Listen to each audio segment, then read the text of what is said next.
Chinese चीज़ spring roll बनाने के लिए यहाँ 1 अदद अंडा, 1 टेबलस्पून चीनी, हाफ टेबलस्पून नमक और 1 कप पानी मिलाकर मिक्स करेंगे और 1 कप मैदा शामिल करेंगे और हाफ कप कॉर्नफ्लोर ऐड करके 1 कप पानी मज़ीद ऐड करके डो तैयार करेंगे।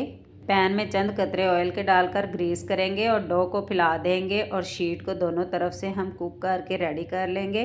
पैन में 2 टेबलस्पून ऑयल डालकर श्रेड की हुई चिकन ऐड करेंगे और सब्ज़ मिर्च, चाइनीज़ नमक, soya sauce, chilli sauce, black pepper शामिल करेंगे और स्पाइसी बनाने के लिए चिली फ्लेक्स और सिरका ऐड करके सारी सब्जियां इसमें मिक्स कर देंगे और साथ ही धनिया के पत्ते भी ऐड करके स्टफिंग तैयार कर लेंगे और ठंडा करके हम अपने रोल रेडी कर लेंगे। गरम गरम ऑयल में हम अच्छा सा कलर आने तक फ्राई कर लेंगे। मुकम्मल वीडियो देखने के लिए मेरे चैनल कुकिंग विद स्माइला अदरीस को सब्सक्राइब कीजिए, ट्राई कीजिए, इंजॉय।